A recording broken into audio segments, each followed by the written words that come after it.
members, partners, and participants. As the Catalyzing Change Week is the world's largest event led by social innovators, entrepreneurs to share knowledge, exchange ideas, and accelerate collaborative systems change during more than 250 sessions and activities in a dedicated annual week. The theme this year is Let's Re-energize the SDGs, that is built around three catalyzing themes: amplify, accelerate, and action. As we launch the Catalyzing Change Week 2022, the DIAS India and your Passport to Grow is here today to engage you in an interactive discussion of how one can achieve success in their startups. With over 30 years of experience in startup and scale-up arena, we have Neville here today, who through Your Passport to Grow, a uniquely designed program, has helped young people to develop important soft skills such as leadership, right mindset, and employability and entrepreneurial skills, as they play a critical role in achievement of sustainable development goals, particularly by the young people in the world. Neville is an experienced finance professional with a highly successful background in international oil and gas at both strategic and operational levels. He has extensive international experience working with multinationals and governments, small and large companies, startups, and within public and private sectors. So today's session will help you to get insights into what creates a successful startup. Before we begin the presentation, my first question for the session today to Neville is, what exactly is this YP2G program and how can one see it in relation to sustainable development goals? Thank you, Jasmine, and hello everybody. It's a bright sunny day in the UK, which makes a difference for this time of year. So you'll hopefully see me with a smiley face, and I hope you've got a smiling face as well. So let's not be a politician, and I'm going to answer Jasmine's question in two parts. And I'll say the second part is actually quite a bit of my presentation, but the first part is just to define it. And my background is corporate business, international businesses helping the C-suite succeed in implementing their strategy and their plan. And as a result of that, that's what MindFit does. We work with large organizations around the world. They tend to be publicly listed. They could be in the private or the public sector. And we help the C-suite develop better attitudes, a can-do attitude to implement the purpose of their organization. And what we've found over many years of being in the sector, if you like, the training, the development sector, we found that lots of people have what we call behavioral waste, which are can't do and won't do behaviors. And the older you are, typically, the more you've got. So now why YP2G? Well, what Your Passport to Grow, which is shortened by YP2G, is the student version, the young people version of what we do in the corporate world. And the essence, quite simply, is to help you be the best you can be. This is about, in some respects, being selfish so that you achieve. That doesn't mean to say you put yourself in front of others, but let's face it, when you go to school, you do put yourself in front of others because you take exams and you want to be the best. So this is about being the best in the real world, not in a fictitious world. I hope that explains it a little bit, Jasmine. As we go through this, then it'll explain it a little bit more. Thank you so much, Neville. I think to begin with, we'll be knowing more about the session today and we're waiting to hear from you. So I think my question is answered. And I want to address the participants over here that the session is not a one-sided process, but a two-way communication, which we want the session to be. So any questions, any queries, please feel free to post them on the chat section and we will take it up. So welcoming all once again, and we move to the next side of presentations. Thanks very much, Jasmine. And just so that we keep you engaged as we go through here, I've got a gift for you right at the very end, but I'm not going to tell you what it is until we get there. So this is a fear of missing out opportunity, of which I hope you'll stay to the end, and we will share that link. And the link is going to be to literally a best-selling book. I'm very proud of it, and it's making differences in people's lives all the way across the world. So this session, and a lot of people have challenged me within Catalyst as saying, Neville, you've said how to guarantee success in your startup. How can you guarantee it? Well, over the next 30 or 40 minutes, I hope to show you how you can guarantee it. And we can help support you in that guaranteed journey. But you've got to take all the steps, by the way. I can't take those steps for you. No one can. You've got to do it. And just to reinforce what Jasmine has said, if you have any questions, please put them in the chat box. We will get to every question you've got. We won't wait till the very end. We'll try and deal with it as we go on. So here we go. Have you got what it takes? Well, let's look at the next slide, because I really want to make a very simple statement. With my years of experience, and believe you me, I've been in big businesses and small businesses all the way around the world. I came up with this phrase over 20 odd years ago. Business is simple, and it's people that make it complicated. There isn't a business in the world that can't be broken down into its component parts. And once you break that down into its component parts, then you can actually identify the pieces of the business that are going wrong. But people like to make it complicated, and they'll say lots of buzzwords and lots of complicated words just to show their level of importance. Frankly, that doesn't go with me. This is about helping you being successful in not just in business, but if you're an employee, to be successful as an employee. So let's go on to the next slide, and let's start from a journey that I took, must be nearly 35 years ago now. This is all, in essence, about being a good entrepreneur.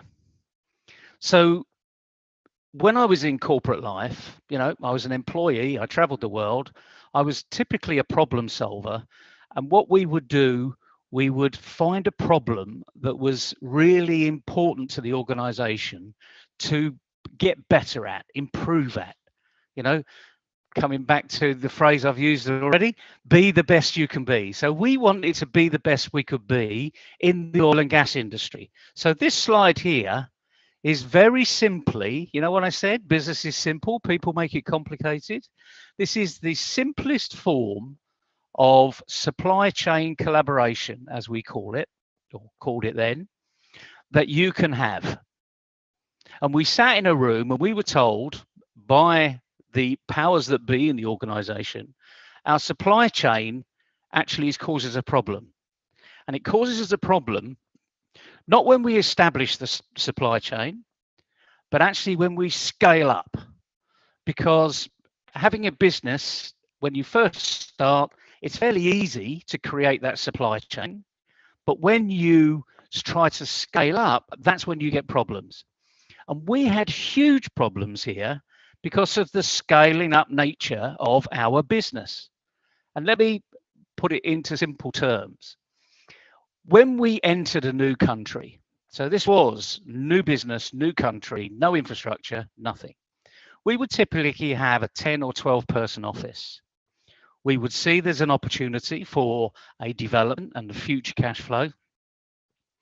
And we would create a small but functional, highly qualified local office. Now that would be mixed with expats and locals, and we would be punching above our weight because that's the way we operated. So we'd be talking to governments, we'd be talking to local businesses, we'd be talking to other oil and gas businesses in the country, and we would create ourselves as the focal point for our discussions. And how do we do that? And why do we do it? Why we do it is simple, because we're new boys on the block. Just like a startup, they're the new boys on the block. So our first question is we had to bring a team of about 10 or 12 people, and we were literally put into a hotel and told, don't come out until you've got an answer. And that was pretty typical of the way corporates work. There's a problem, you solve it. You're responsible. You may not get the perfect solution, but actually you're going to be a better solution than what we've currently got. So we were stuck in a hotel room and told, don't come out.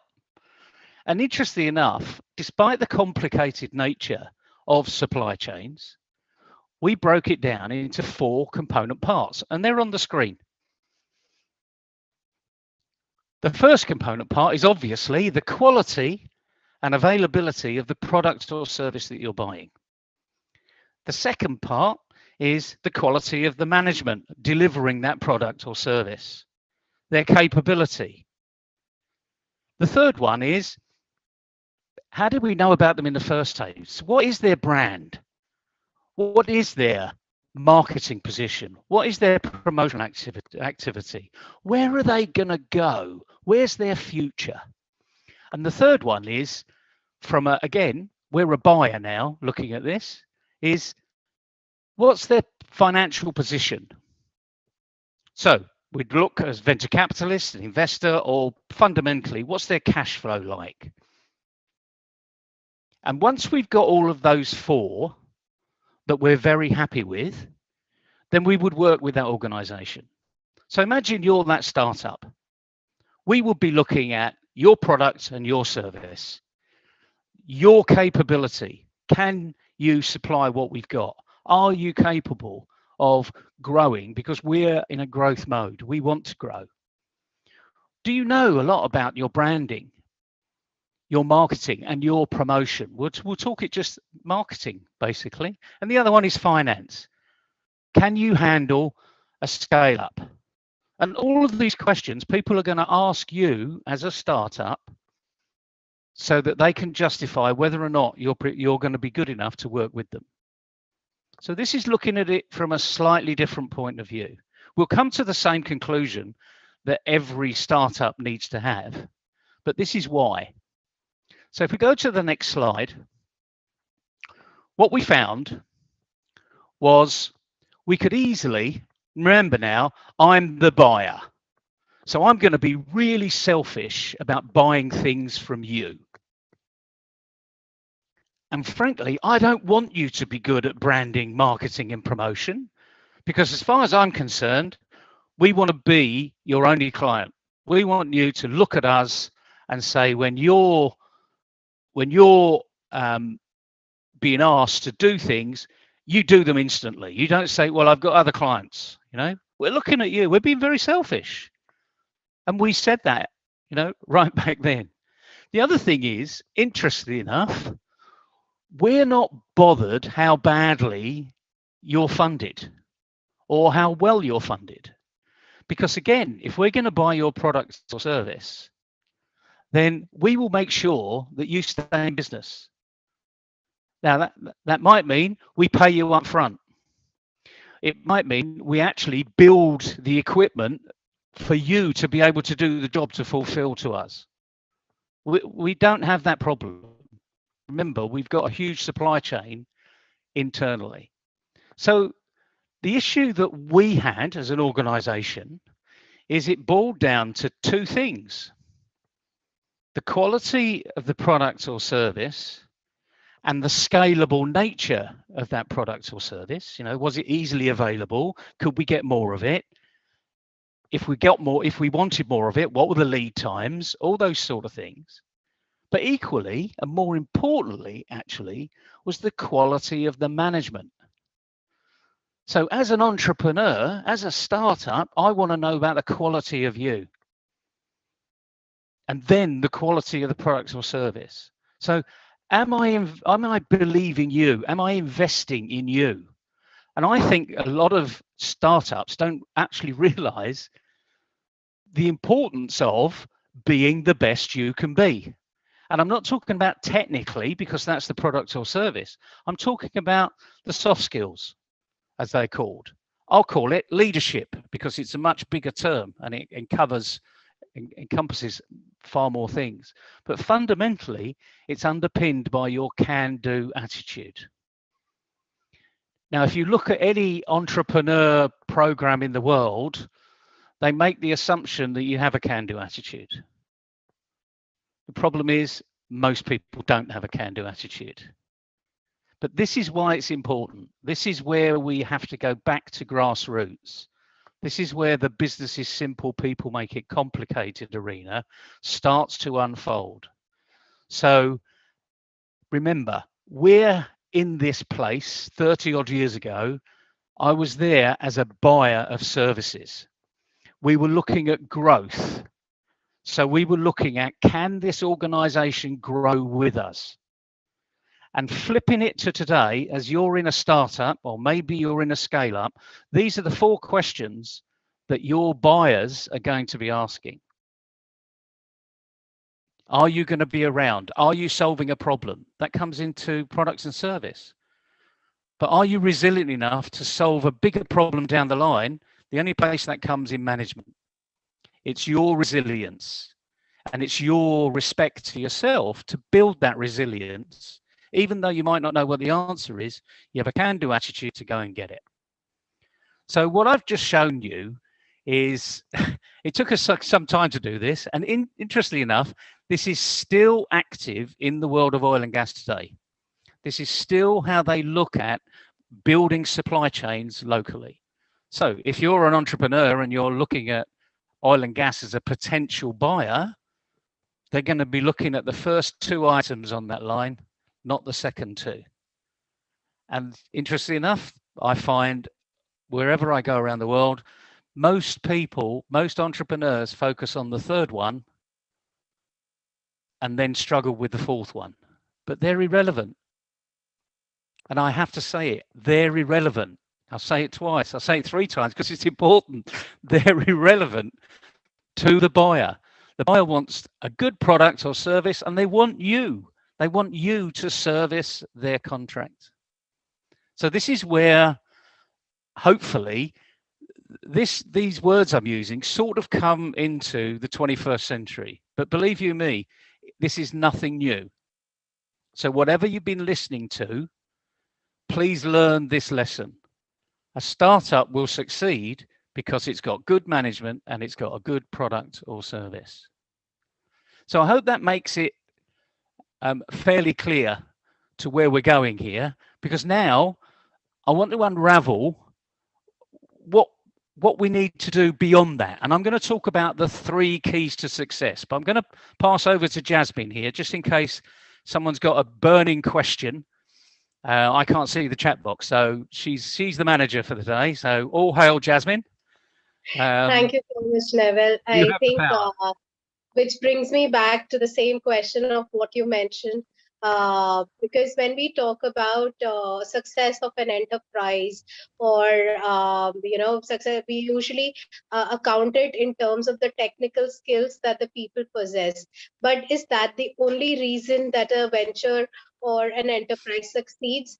Because when, as you mentioned, how important do you think are soft skills for soft skills among the individuals or the management, so that the enterprise also grows? Because I remember when we were working in the skill development sector, and when we used to send the students for placement, one of the HR persons said, your technical skills account for just 30%, 70% is your overall soft skill that you possess. So I just want you to throw light on our participants about how important do you think you realized it quite many years back, but even today, particularly now, how relevant it has become in today's time? It's a great question, Jasmine. I get asked it all the time because people are brought up to live in this world of certificates, academic achievement, a degree here, a degree from over here is better than the degree over here. 2 degrees is better than 1 degree. So this is all technical development. And I hope you don't mind, Jasmine, but I'm going to tell the world now that you're a brand new mother. And as a mother or a young parent a parent of a very young baby, you're going through probably the best achievements of your child's life, because every day is new. Every day they're learning. And one thing we can guarantee, that your daughter may have flipped over today for the very first time. And I know, and your mother knows, and now all your family knows how wonderful that feeling is. Okay. Now, she has got a can-do attitude. She's born with it. That's a soft skill. Yes, she had the physical capability to move herself around, but like in anything that's really challenging in what we do, just take walking. We don't wait until we've gone to school when we're 5 or 6 year olds when we start to walk. We start to walk many years before that. You know, some can walk at the age of 6 months, and some wait a little bit longer, maybe a year, year and a half. But my point is, they've got a positive mindset. They've got a positive, as the psychologists will call it, they've got a positive bias. And what that means is no fear. I'm going to do absolutely anything because I have no idea what fear means. I can't spell it. I don't know what FOMO is because I can't spell that either. But I do know it looks like they're doing something interesting and I'm going to do it. Okay? Their kids are copycats. Babies are copycats. And we know that by all the research that's been done out there, where babies without parents that have been all left together in foster homes in Romanian times when they had the conflict, they don't grow. There's no realization of growth. Their language skills are much worse. So children copy, and let's face it, as long as you're copying something good, that's great. It's when you copy something bad, that's really not so good. And that's the arena we call a behavioral waste.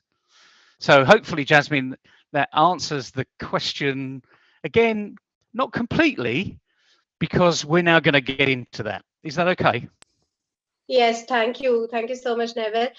Just before we move, we also have a question from one of the participants. The question is, what if the business is servicing consumers directly and not other businesses? Would branding and marketing still be irrelevant? The answer's no. When I say irrelevant, it's irrelevant in your initial thought process. You need to be thinking about the buyer. Are they going to buy your product or service? And then it's the quality of you. Clearly, to get to your buyer, you need to brand it, market it, promote it. And we'll come on to that now, because my point here is management is a soft skill, and the branding and finance, and in some respects the products and service, is a technical skill. So if you just bear with me for a moment and we go to the next slide, please, Muskan. I talk about 3 keys to startup success, and I really do mean startup success. And it's easy to understand here because I am only going to use the letter M for mother. One is a mindfit mindset. Another one is marketing mastery, and another one is money management. And as you can see on the slide, I've delineated the 3 by 2 colors. The marketing mastery and money management are technical skills. Mindfit mindset is a soft skill. And fundamentally, I'm talking about a can-do attitude. But that leads on to lots of other things, lots of other words that we can enjoy. So let's move on to the next slide, please, Muskan. And I'm just going to focus on the 2 technical skills and raise, in many respects, your awareness into the importance of understanding these technical skills. So let's look at marketing mastery. You may have heard of 3 Ps, 5 Ps, 6 Ps, and 7 Ps. Well, my point is, if you've heard of them, look at them, understand what they are, and see how relevant they are to your business, because they're going to be relevant. Now, the level of relevance improves. Obviously, if you've not looking at price, and you're not looking at where you place it, and you're not looking at the people that's going to buy it from you, then you're going to miss the boat. So a lot of people don't do the simple research about placing the product or service that you have got. And let me tell you now, there's very, very little product in the world that is truly innovative. There's lots of products out there where owners like you, like me, are doing things differently and letting their audience understand why they're doing it differently, so they come back and buy more. So that's the marketing side. And all of these technical skills, you can buy books on that, and you can learn how to be good at marketing. But as I say, they're technical skills. Having the courage to do it is a completely different thing, because courage is a soft skill. And having confidence to do it, that's another soft skill.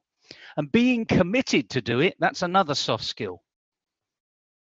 So the technical knowledge of marketing mastery is out there. You can go and get lots of books on it.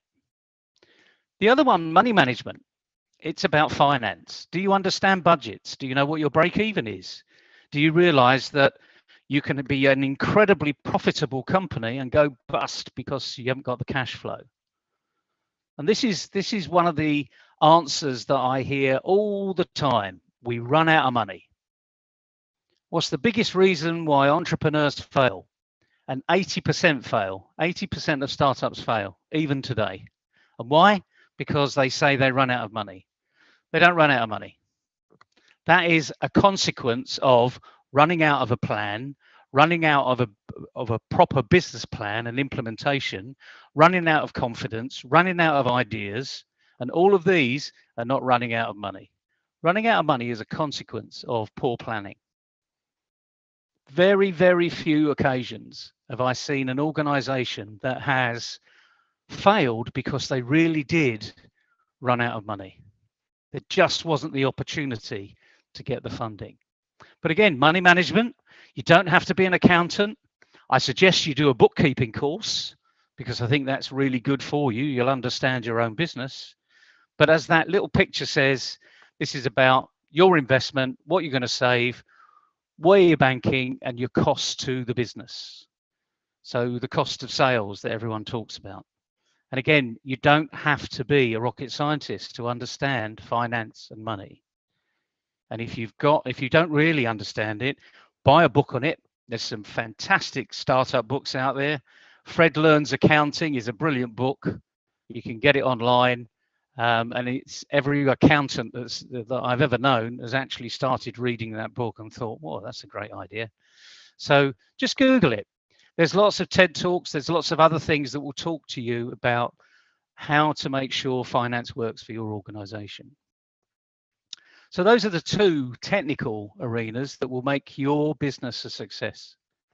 But now let's go back onto the next slide, which is a very good friend of mine, a guy called Adam Ring. And he's known internationally as the startup veteran.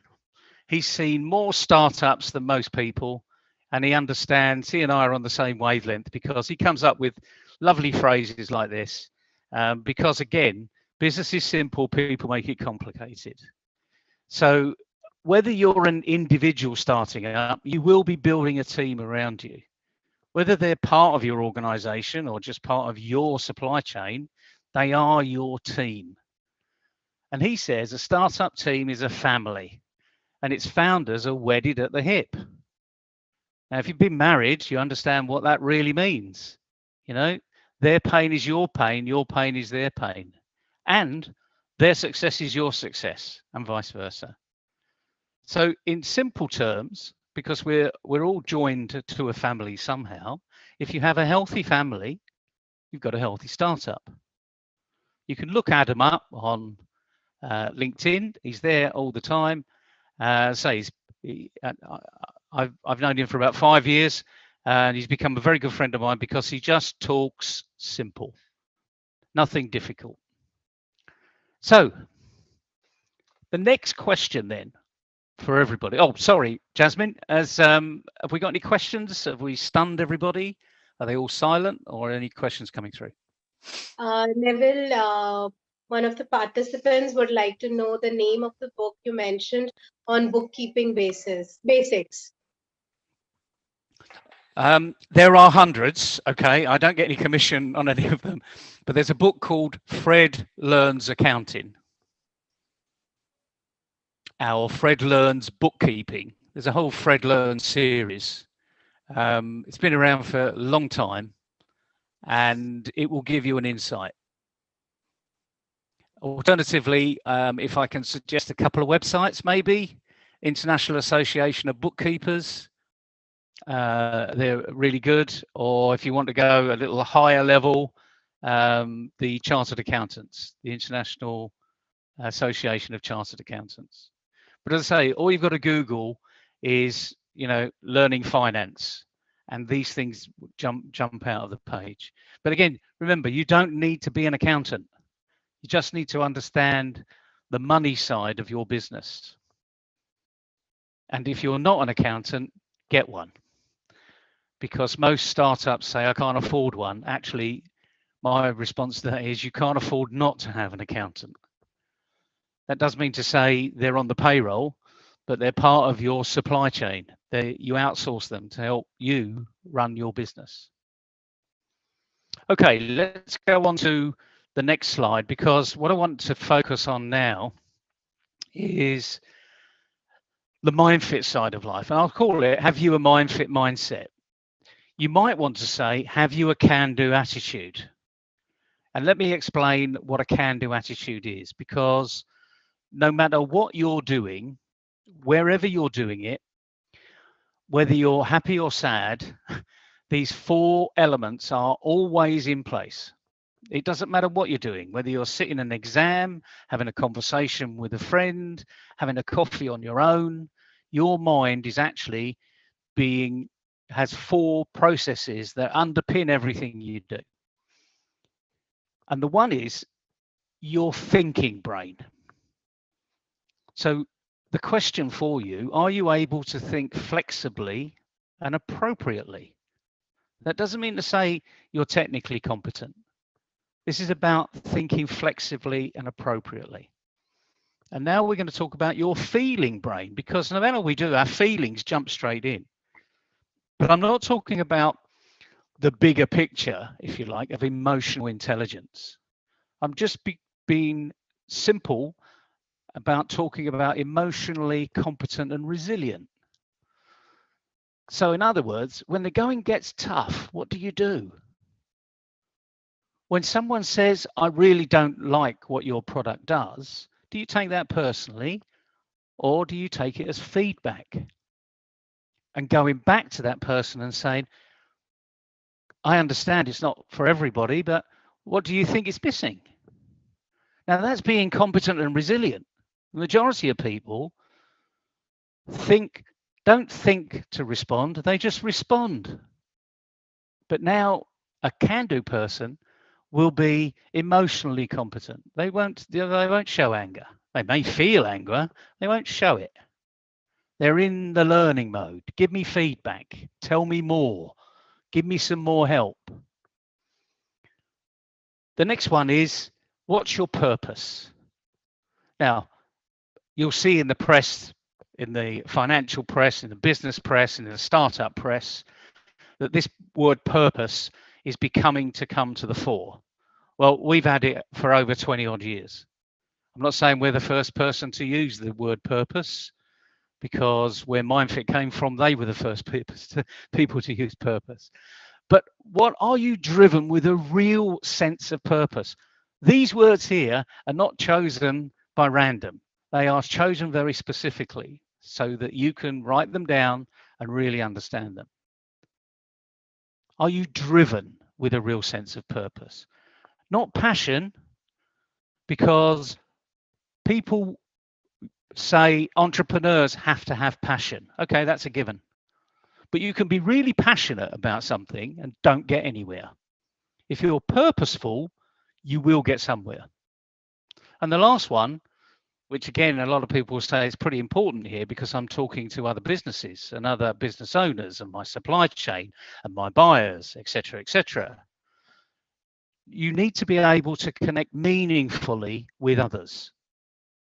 And the word connect meaningfully, please don't just say able to connect with others and ditch meaningfully, because meaningfully is a really important word here, because it not only has to have meaning to you, but it has to have meaning to them. So conversation is a two-way street, not a one-way diatribe. And in a presentation arena, sometimes it feels like it's a one-way diatribe, so I ask you every now and again, this making sense, any other questions, etc., etc. So have you a mind-fit mindset? You can cross that out and say, have you a can-do attitude? And that's being able to think flexibly and appropriately, emotionally competent and resilient, driven with a real sense of purpose, and able to connect meaningfully with others. All of those four, if all of those four are positive, because you can think negatively and you can be sad and you can feel, what's the point of doing this? And you can say, what's the point of making that phone call? Because they're not going to listen to me. Okay? So in which case, all of those four would be negative. And guess what? You'll never get anywhere. But all of those four need to be positive. If any one of those is negative, it pulls the rest down. And we know this because if you don't feel good about yourself, then you'll stop doing something. You'll stop thinking because you'll be focused on, well, I don't feel good about this. I feel pretty miserable. Oh, I'll go for a walk. So immediately, all you're thinking is now about me. What's in it for me? Why am I feeling bad? Now, that isn't the problem if you're thinking positively about it. Do you know what? I don't feel great. I'm going to go for a walk because I'm not going to be effective elsewhere. Those are positive statements.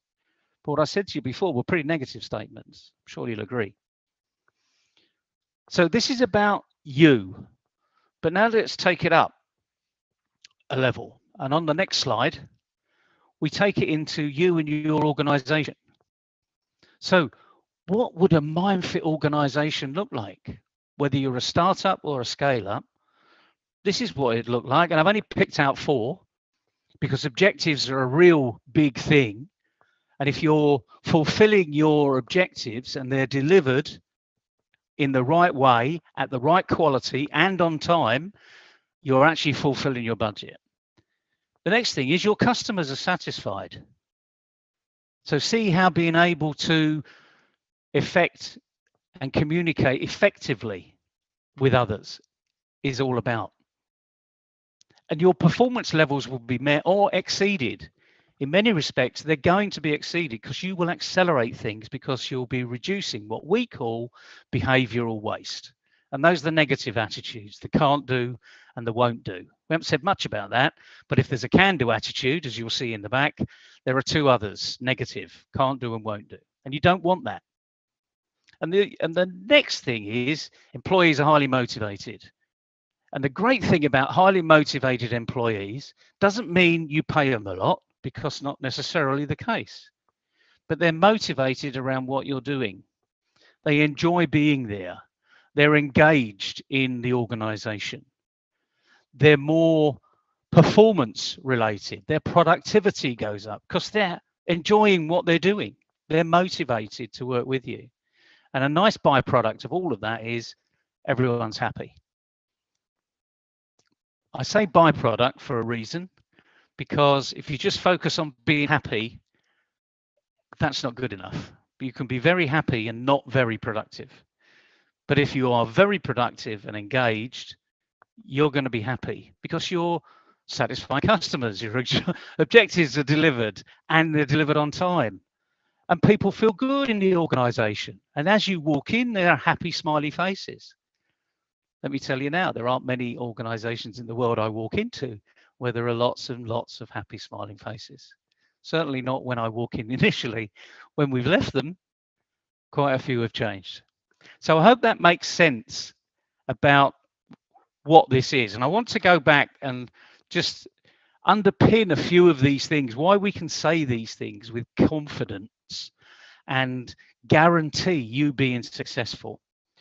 And on the next slide, there's a very, very old saying from Aristotle. It's longer, but this actually has the essence. And it says, we are what we repeatedly do. Excellence then is not an act, but a habit. And if we can develop good habits, particularly in our soft skills, so we become a good listener, that allows us to move and become a good thinker. It also allows us to reflect and then add value to the next part of the conversation. And that's a good habit. And if you imagine all of the teams you've worked with over these years, just imagine now the ones where you know have got a can-do attitude, the leaders that you've seen, the networking organizations and the organizers that have had a can-do attitude, engaged with you. You're the customer, remember. And that's why if you learn from really good examples, you can actually take those good examples into what you do. This is not rocket science. And it is about business is simple, people make it complicated. And if you're asking yourself the question, but I didn't learn that at school. Well, you probably didn't. And in many respects, neither did I. But the point is, it's important to learn. So when are you going to do it? And remember, this is your education. This is about you layering on complexity over simplicity. So if you want to be a public speaker and you've never ever got up in front of an audience and started public speaking on a subject that you're familiar with, but the audience isn't familiar with, then the last thing you do is go and stand up in front of 1,000 people and start speaking. You need to take the baby steps, just like a baby learning to walk. It does take time, and it's about being repetitive. So this little capture from Aristotle is really important. We are what we repeatedly do, what other people see in us.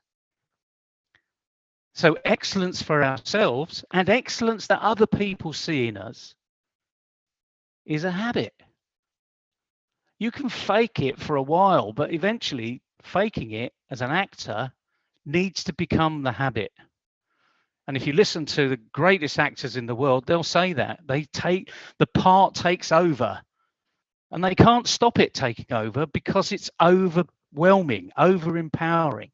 And that's who they've become. And then when you go to see a movie and you believe in the actor, it's a seamless transition. No longer is it a movie, you're part of that scene. Then you understand what excellence is. And you can do that.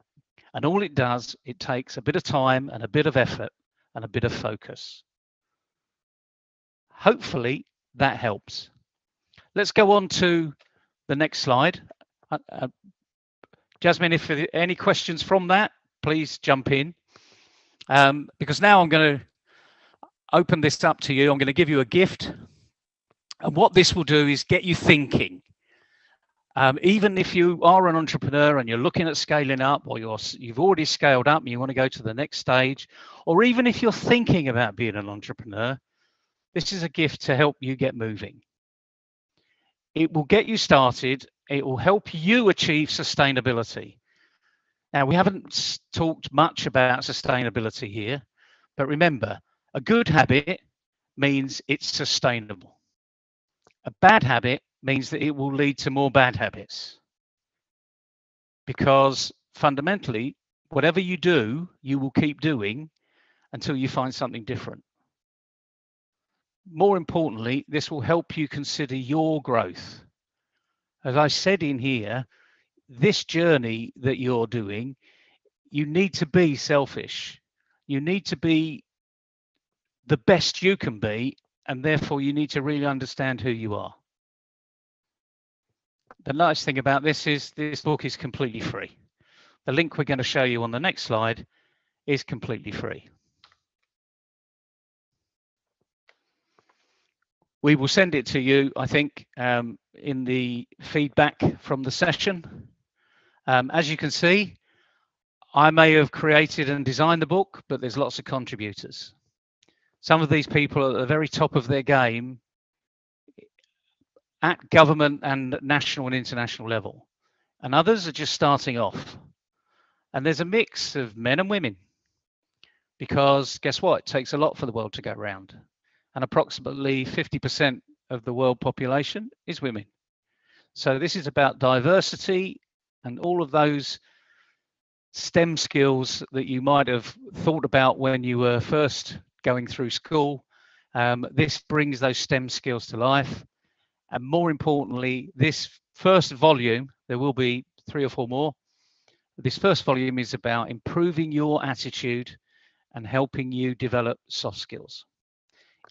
This is more than a book, it's a bit of a handbook, because during every chapter, and the chapters are 4 or 5 pages long, they're not huge. We don't need them to be huge. At the end of every chapter, there are questions directed at you for you to ask. So it's a handbook of soft skills and attitude, if you like, as some people have said. And it's my gift for you listening to me talk about my 30 odd years in startup life, despite the fact for most of those, I actually worked in corporate life. So, Jasmine, over to you. Maybe we've got some more questions. Yes, Neville, given the fact that your book says everything you should have learned at school but didn't. So the other day I read a quote someone had posted on Facebook which said that don't prepare the road for your children, instead prepare your children for the road. So keeping in context, what the book that you have talked about, how relevant do you see this quote, particularly for the young people out there who are trying to make, let's say, if I talk about who are trying to make a name in the society, or just on the threshold of transitions from either school to college or college to the professional world? Well, the reason for the book is simple. Although our YP2G, Your Passport to Grow programs are all digital and online, there is a cost, unfortunately. It may not be a big cost, but there is a cost. But what we needed to do was increase the reach, increase the level of understanding. And that was the purpose of this book. So it's a free download. It will be permanently free. It is a download, so it's only an ebook. We will be printing it another stage. And so what we're trying to do here is to help people go along those journeys. And there are 25 chapters in this book. So there are, in essence, 25 different people saying about their journey. And by the way, they may have been successful at the end.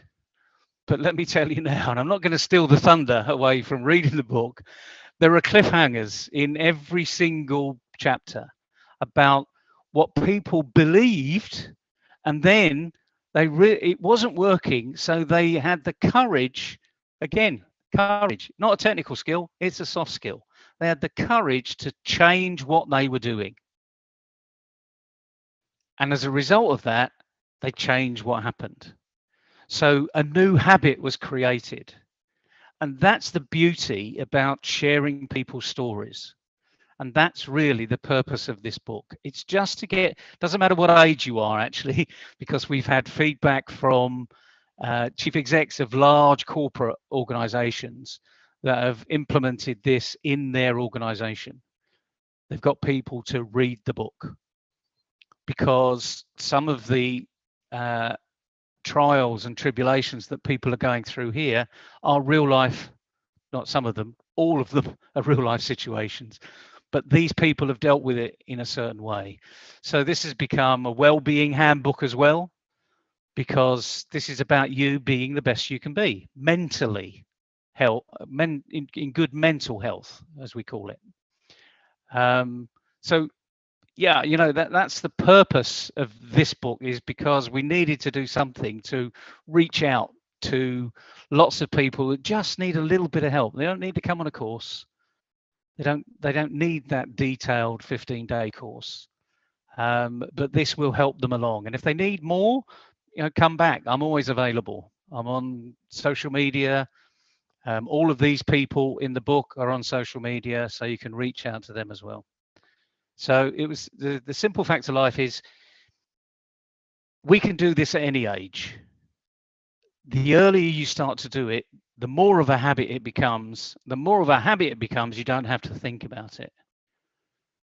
And the bottom line here is tomorrow's leaders are today's students.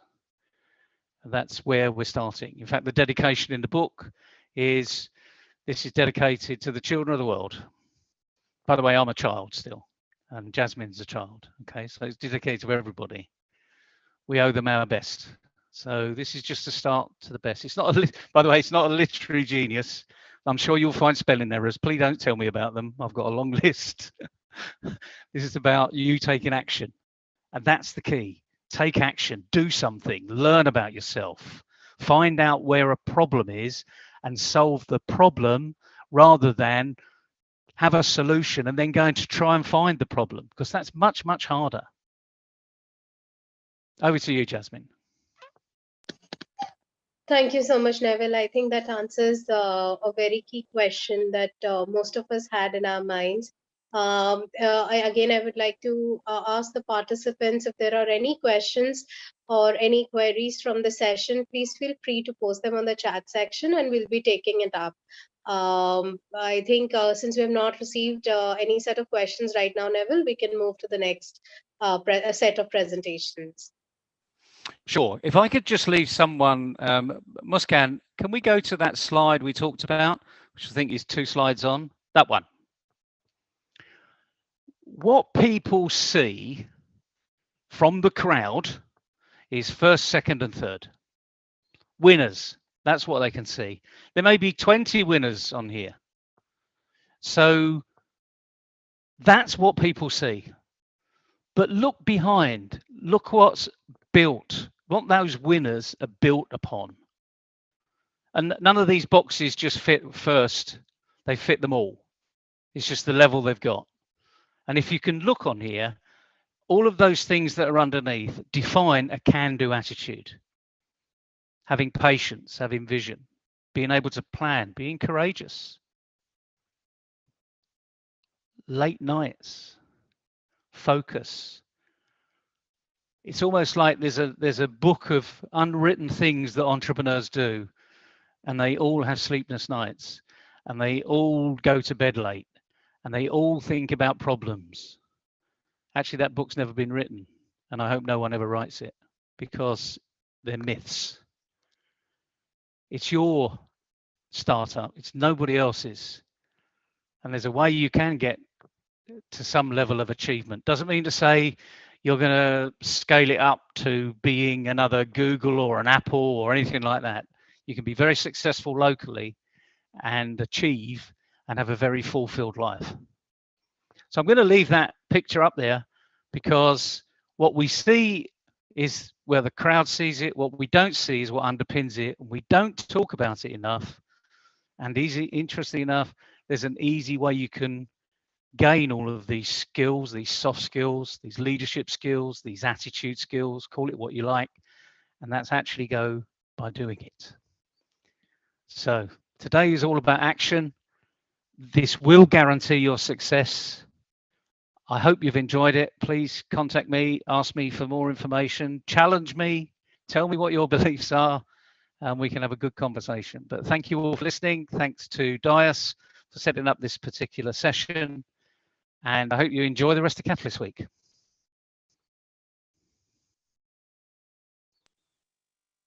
Thank you so much, Neville. I'm sure the participants had as much enlightenment as I had, because often, the technical skills that we are bound by, and it's always in our minds that if I take up 2 degrees, maybe I'll sound more smarter, and more, you can say, more prepared for the world, whereas there are other things which determine how, even if I face failure, how I can come across it. And especially what you mentioned about the mind fit attitude. So the learnings were great, and I'm sure the participants also had a good time. I would like to invite all the participants for the next set of sessions that we have on 11th of May, which is just 2 days later, where we will be hosting a workshop known as the follow up to the Future of Education report with youth empowerment circles. It's basically an interaction session where there will be exchange of ideas on the future of education, particularly the role of young people in this field. So I would like to invite you all. And before we leave, a big thanks to Neville today for taking up this wonderful session and giving us some very encouraging points, not just in terms of the entrepreneurial ventures or employability that we are looking forward to, but also to self introspect and understand what are the skills that we need to build up on our own so that we can see the world in a different way. So thank you so much, Neville, for it. I would like to thank my team members also, Muskan, Keshav, and all my team members who have helped to put together this session for today.